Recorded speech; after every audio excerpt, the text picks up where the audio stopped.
دنیا میں ایمان کے بعد اگر کوئی چیز ڈھونڈنا ہو تو اچھا دوست ڈھونڈنا، کیونکہ اچھا دوست ایسے درخت کی ماند ہے جو سایہ بھی دے گا اور پھل بھی۔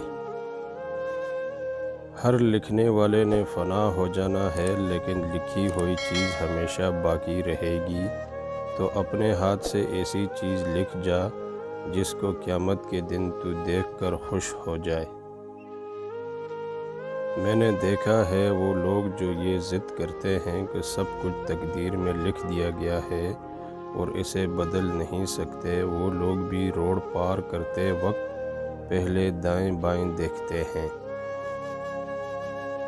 انسان پیدائشی طور پر کسی سے نفرت نہیں کرتا، نفرت کرنا اسے سکھایا جاتا ہے، والدین سکھاتے ہیں، میڈیا سکھاتا ہے، ورنہ انسان کی فطرت تو محبت کرنا ہے۔